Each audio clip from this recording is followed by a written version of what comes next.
From high-ranking officers to privates and soldiers, today we look at the most dangerous 15 United States soldiers sentenced to serve the rest of their lives in prison after details of their true crimes led military justice to bring them down. Drop a comment down below and let me know what you think about these crazy convicts. I do read every single comment, and you can now buy the Vidello Productions mugs. So there will be a link down in the description below, and to be honest, they're not bad. Number 15. Isaac Agwigwi. Agwigwi hailed from a military family and served as an intelligence analyst in the Army's 3rd Infantry Division at Fort Stewart, Georgia. He met his wife, Sergeant Deirdre Agwigwi, at the US Military Academy Prep School. Their relationship was reportedly troubled, marked by domestic abuse and infidelity. On July 17, 2011, Sergeant Deirdre Agwigwi, who was approximately 7 months pregnant, was found dead in the couple's apartment at Fort Stewart. Initially, her death was attributed to natural causes due to a lack of clear evidence. Isaac Agwigwi received $500,000 in benefits following her death. However, evidence later came to light that he had murdered his wife, whom he thought was continuing to cheat on him. After his wife's death, Agwigwi formed an anti-government militia group called FEAR, Forever Enduring Always Ready, recruiting disgruntled soldiers. He used the insurance money to purchase firearms and bomb-making materials. In December 2011, Agwigwi orchestrated the murders of former soldier Michael Rourke and his 17-year-old girlfriend Tiffany York, fearing they would expose the group's activities. In July 2013, he pleaded guilty to these murders and was sentenced to life in prison without the possibility of parole. In March 2014, a military court convicted him of a further murder of his wife and causing the death of an unborn child, sentencing him to life without parole and a dishonorable discharge from the army. Isaac Agwigwi is currently serving his life sentences at the United States Penitentiary in Terre Haute, Indiana, and is currently 12 years into his sentence. Number 14. Ronald Gray. Gray served as a cook in the 82nd Airborne Division at Fort Bragg, North Carolina. Between April 1986 and January 1987, he embarked on a violent spree in the Fayetteville area, murdering multiple women, including fellow soldiers and civilians. His crimes included the murder of Private Laura Lee Vickery Clay and civilian Kimberly Ann Ruggles, as well as the attempted murder of Private Mary Ann Lang Namath. In civilian court, he pleaded guilty to 2 additional murders and 5 rapes, receiving 8 life sentences, 3 to be served consecutively. In 1988, a military court-martial at Fort Bragg convicted Gray of multiple offences, including premeditated murder and attempted murder. He was unanimously sentenced to death, dishonourably discharged and reduced in rank to Private E1. Under the Uniform Code of Military Justice, a military death sentence requires presidential approval. On July 28, 2008, President George W. Bush approved Gray's execution, marking the first such approval since 1957. An execution date was initially set for December 10, 2008, but a federal judge issued a stay to allow for further appeals. In December 2016, the stay was lifted, but as of now, no execution date has been scheduled. Gray remains incarcerated at the U.S. Disciplinary Barracks in Fort Leavenworth, Kansas. He is one of the few individuals on the U.S. military's death row, with the last military execution carried out in 1961. Number 13. John Russell. Russell, born in 1965, was a 14-year Army veteran from Sherman, Texas. At the time of the incident, he was serving his third tour of duty in Iraq with the 54th Engineer Battalion. Colleagues noted that he was proficient with traditional radio equipment, but struggled with newer computer-based systems, leading to performance issues and strained relationships with peers. Over time, he became increasingly withdrawn and exhibited signs of psychological distress. On May 11, 2009, Russell carried out a mass shooting at the Camp Liberty Combat Stress Center near Baghdad. He had previously sought help at the clinic multiple times for mental health issues, including depression and suicidal thoughts. On the day of the shooting, after an argument at the clinic, he was being escorted back to his unit when he seized an unsecured M16 rifle from his escort, returned to the clinic and opened fire. The attack resulted in the deaths of 5 unarmed personnel: Navy Commander Charles Springle, Dr. Matthew Hausial, Sergeant Christian Bueno Galdos, Specialist Jacob Barton, and PFC Michael Yates Jr. In 2013, Russell pleaded guilty to 5 counts of unpremeditated murder as part of a plea agreement to avoid the death penalty. However, the prosecution was permitted to argue that the killings were premeditated. The military judge, Colonel David Conn, found Russell guilty of premeditated murder and sentenced him to life imprisonment without the possibility of parole. Following his conviction, Russell was transferred to the United States Disciplinary Barracks at Fort Leavenworth, Kansas, where he is currently serving his life sentence. Number 12. Dwight Jeffrey Loving. Loving, a native of Rochester, New York, was stationed at Fort Hood, Texas in December 1988. On December 11th, he committed 2 armed robberies of convenience stores, netting less than $100. On December 24th, he murdered 2 taxi drivers: Private Christopher Fay, an active duty soldier working part-time as a cab driver, and retired Army Sergeant Bobby Sharbino. In both cases, Loving hired the drivers, directed them to secluded areas, robbed them, and shot them in the head. He also attempted to murder a third cab driver, Howard Harrison, who managed to escape. Loving was arrested on December 13, 1988, and provided a videotaped confession. In April 1989, a military court at Fort Hood convicted him of 2 counts of premeditated murder, attempted murder, and multiple counts of robbery, sentencing him to death. His conviction and sentence were upheld by the US Supreme Court in 1996. On January 17, 2017, President Barack Obama commuted Loving's death sentence to life imprisonment without the possibility of parole. The commutation stipulated that Loving would never be eligible for release or parole. Loving is currently incarcerated at the United States Disciplinary Barracks in Fort Leavenworth, Kansas, the U.S. military's only maximum security prison for male service members. Number 11. Grady Wayne Wilkes. Wilkes joined the Alabama Army National Guard in December 2010, held the rank of corporal and served as an infantry fire team leader, but had not been deployed during his service. On May 19, 2019, Auburn police officers responded to a domestic disturbance call at a mobile home park. When officers knocked on the door, Wilkes answered wearing military-style body armor and a helmet, armed with a rifle. He immediately opened fire, fatally shooting Officer William Buchner and wounding Officers Webb Sistrunk and Evan Elliott. A 4th officer was fired upon but was not hit. Wilkes fled the scene, prompting a manhunt. He was apprehended approximately 9 hours later in a wooded area near the crime scene. Wilkes was indicted on charges including capital murder of a law enforcement officer,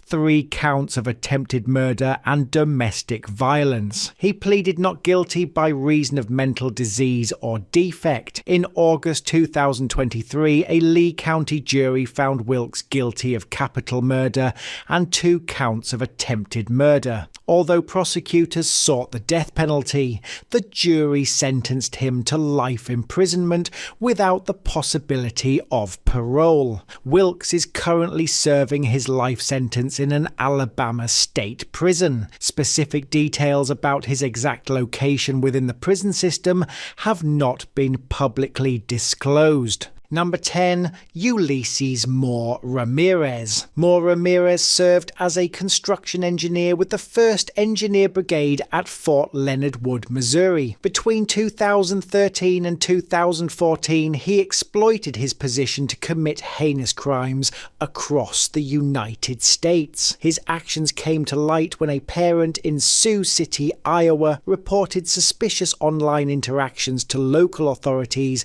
leading to an investigation by the Army's Criminal Investigation Division. Scheduled for arraignment in April 2015, Moore Ramirez deserted the Army the day before his court-martial, placing him on the Army's most wanted list. He remained a fugitive for 9 years, during which he fled to Mexico. In July 2024, Mexican authorities apprehended him near the US border and returned him to military custody. On February 19, 2025, Moore Ramirez pleaded guilty to all charges during a court-martial. He was sentenced to 31 years in prison, dishonorably discharged, reduced in rank to private, and ordered to forfeit all pay and allowances. He is currently incarcerated at the U.S. Disciplinary Barracks in Fort Leavenworth, Kansas, where he has currently served just under 4 months of his sentence. Number 9. Robert Bales. Bales enlisted in the US Army in November 2001 following the September 11th attacks. He was assigned to the 2nd Battalion, 3rd Infantry Regiment of the 3rd Stryker Brigade, 2nd Infantry Division at Fort Lewis, Washington. Over the course of his military career, Bales completed 3 tours in Iraq and 1 in Afghanistan. During his deployments, he sustained injuries, including a foot injury in the Battle of Najaf in 2007 and a traumatic brain injury in 2010 after his vehicle rolled over. Despite these challenges, Bales continued to serve, though he reportedly struggled with the psychological toll of combat and personal issues back home. On the night of March 11, 2012, Bales left his base in Kandahar province, Afghanistan, and carried out a brutal attack on 2 villages, murdering 16 civilians, including women and children. He returned to his base after the first attack to resupply before proceeding to the second village. In June 2013, Bales pleaded guilty to 16 counts of premeditated murder and other charges to avoid the death penalty. During his sentencing hearing in August 2013, he expressed remorse, calling his actions an act of cowardice. The military jury sentenced him to life imprisonment without the possibility of parole. He was also demoted to the rank of private and dishonorably discharged from the army. Bales is incarcerated at the United States Disciplinary Barracks in Fort Leavenworth, where he has currently served 11 years and 9 months of his sentence. Number 8. Nidal Hassan. Hassan was born on September 8, 1970 in Arlington County, Virginia, to Palestinian immigrant parents. He earned a medical degree from the Uniformed Services University of the Health Sciences and specialized in psychiatry. He served as a psychiatrist at Walter Reed Army Medical Center before being assigned to Fort Hood. Colleagues noted concerns about his performance and behavior, including comments perceived as anti-American. On November 5, 2009, Major Hassan entered the Soldier Readiness Processing Center at Fort Hood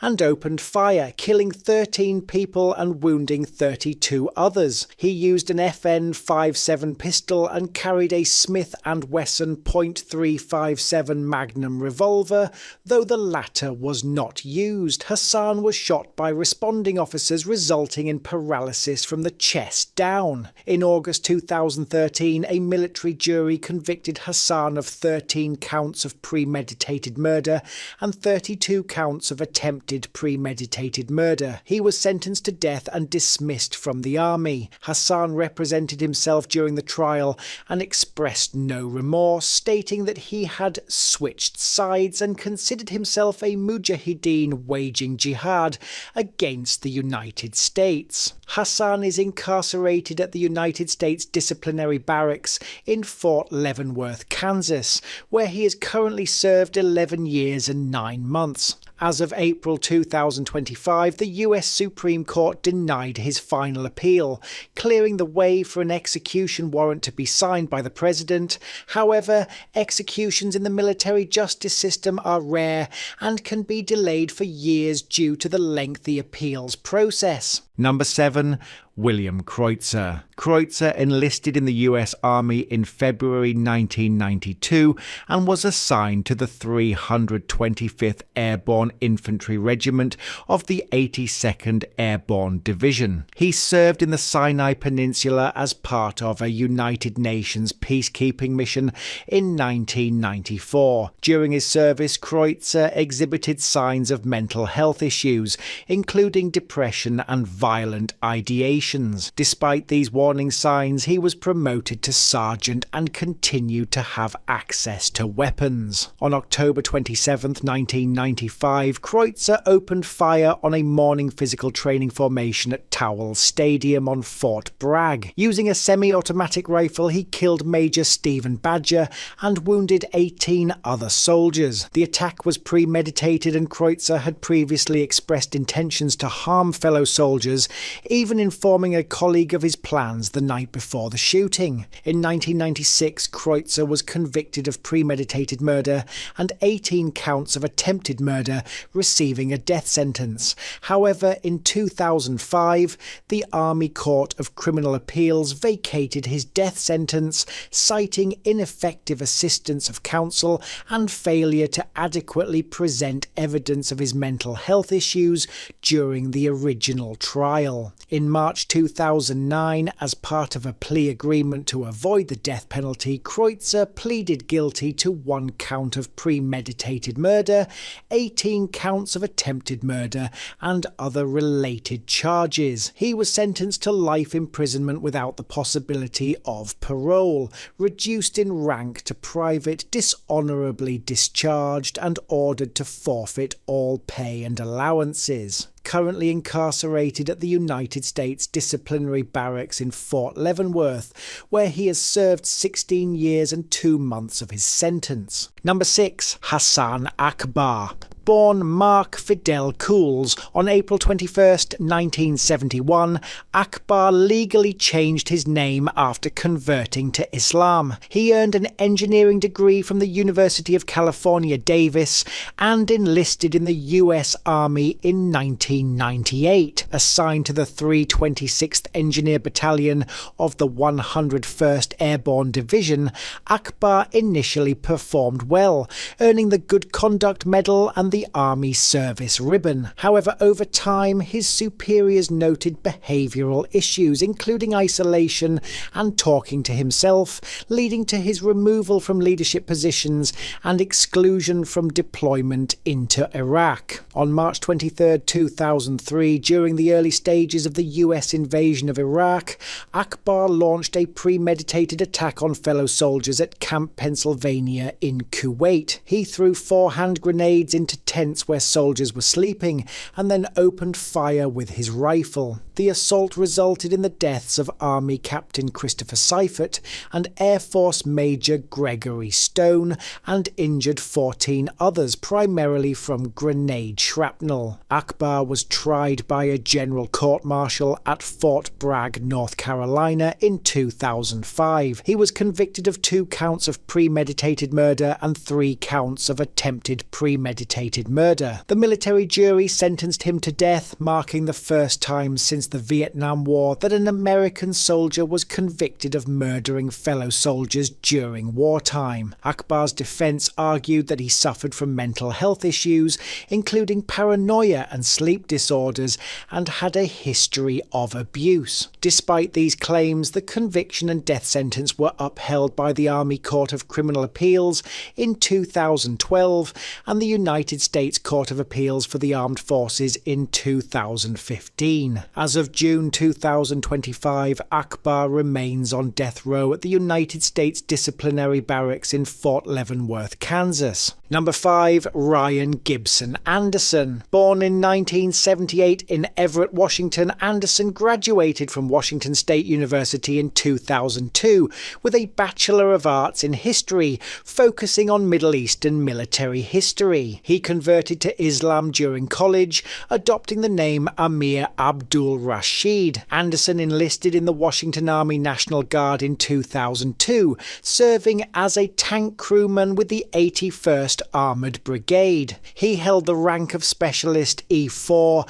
and was preparing for deployment to Iraq in early 2004. In late 2003 and early 2004, Anderson engaged in online communications with individuals he believed to be Al-Qaeda operatives, offering to provide information on US military tactics, equipment vulnerabilities, and methods to kill American soldiers. He was arrested on February 12, 2004, following a sting operation involving the FBI and Army counterintelligence, which was initiated after an amateur cyber monitor, Shannon Rossmiller, alerted authorities to Anderson's online activities. Anderson was court-martialed at Fort Lewis, Washington, and on September 3, 2004 was found guilty on 5 counts of attempting to provide aid to the enemy.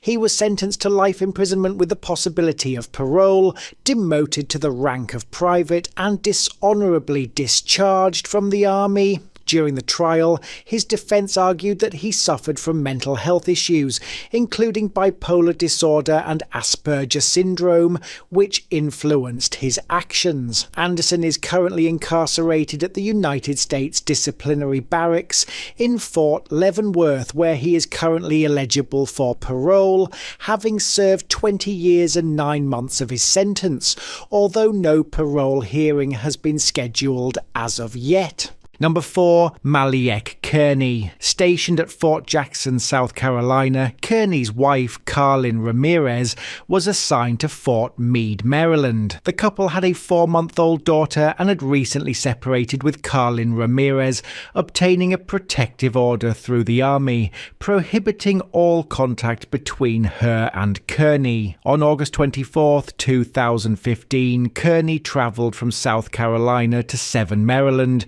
using his girlfriend's car and gas cans to avoid stopping for fuel and being seen. He entered Ramirez's townhouse using his key and shot her 3 times at close range, killing her. Kearney then staged the scene to appear as a sexual assault and placed their 4-month-old daughter in Ramirez's arms before fleeing back to South Carolina. Kearney was arrested in October 2016 and stood trial in August 2018. He was convicted of interstate travel to commit domestic violence resulting in death and using a firearm during the commission of a crime of violence. On November 30th, 2018, he was sentenced to life in federal prison without the possibility of parole and ordered to pay $492,800 in restitution to Ramirez's family. Kearney is currently incarcerated in a federal prison, serving his life sentence without the possibility of parole. Number 3. Joseph Bozichevich. Joseph Bozichevich, 41, of Minneapolis, Minnesota, served in the U.S. Army and was assigned to the 3rd Battalion, 7th Infantry Regiment, 4th Brigade Combat Team, 3rd Infantry Division. On September 14, 2008, Bozichevich shot and killed Staff Sergeant Darius Dawson and Sergeant Wesley Durbin after they attempted to counsel him for poor performance, including losing a grenade and leaving a soldier behind during a patrol. At the time of the incident, he was deployed to Patrol Base Jerf in Iskandaria, Iraq, Iraq on his second combat tour. He had previously served 15 years in the Army Reserve. Witnesses testified that Bozicevich chased Dawson while firing his weapon and later shot Durbin inside a communication station. Bozicevich claimed he acted in self-defense, alleging that Dawson and Durbin threatened him with rifles and that he disarmed them using martial arts before opening fire. However, prosecutors argued that Bozicevich acted out of anger and frustration over his leadership. Bozicevich was court-martialed and found guilty of 2 counts of premeditated murder. Due to a non-unanimous verdict, the death penalty was not an option. On August 10, 2011, he was sentenced to life in prison without the possibility of parole, reduced in rank to private, dishonourably discharged and ordered to forfeit all pay and allowances. He was initially held at Liberty County Jail before being transferred to the United States Disciplinary Barracks at Fort Leavenworth, where he has been for 13 years and 9 months. Number 2. Andrew Paul Witt. Witt enlisted in the Air Force in 2001 and was assigned to Robbins Air Force Base in Georgia, where he served as an avionics technician with the 116th Air Control Wing. He had been stationed at Robbins since August 2002. On July 5, 2004, Witt fatally stabbed Senior Airman Andrew Schleipzig and his wife Jamie at their home on Robbins Air Force Base. He also attempted to murder Senior Airman Jason King, who had intervened during the attack. The motive was reportedly related to Witt's inappropriate advance toward Jamie Schleipzig, which was confronted by her husband. Witt later confessed to the murder, stating he did not want to leave any witnesses. In October 2005, Witt was convicted of 2 specifications of premeditated murder and 1 specification of attempted premeditated murder. A military panel sentenced him to death, making him the only Air Force member on death row at that time. However, in 2013, the Air Force Court of Criminal Appeals overturned the death sentence due to ineffective assistance of counsel during the sentencing phase. A new sentencing hearing was conducted in 2018, where Witt was sentenced to life in prison without the possibility of parole. This decision was upheld by the US Court of Appeals for the Armed Forces in 2023. Witt is currently serving his life sentence at the United States Disciplinary Barracks in Fort Leavenworth, Kansas, the US military's only maximum security prison. Number 1. Cole Bridges. Bridges enlisted in the US Army in September 2019 and was assigned as a cavalry scout to the 3rd Infantry Division at Fort Stewart, Georgia. Prior to joining, he had been consuming online jihadist propaganda and expressing support for ISIS on social media. In October 2020, approximately 1 year into his service, Bridges began communicating online with an FBI undercover agent posing as an ISIS supporter. He offered tactical guidance, including military combat tactics, and provided portions of a US Army training manual with the understanding that they would be used by ISIS in future attack planning. Bridges also diagrammed military maneuvers intended to help ISIS fighters maximize the lethality of attacks on US troops and advised on fortifying ISIS encampments to ambush US Special Forces. Additionally, he created propaganda videos supporting ISIS and sent them to the undercover agent. Bridges was arrested in January 2021 and charged with attempting to provide material support to a designated foreign terrorist organization and attempting to murder US military service members. He pleaded guilty to terrorism charges on June 14, 2023. On October 11, 2024, he was sentenced to 14 years in prison, followed by 10 years of supervised release. Despite requesting the maximum sentence of 40 years, the judge considered mitigating factors, including Bridges' lack of direct communication with ISIS and signs of remorse. Bridges is serving his sentence at the United States Disciplinary Barracks, but will be under supervised supervised release for 10 years at the end of his sentence in 2038.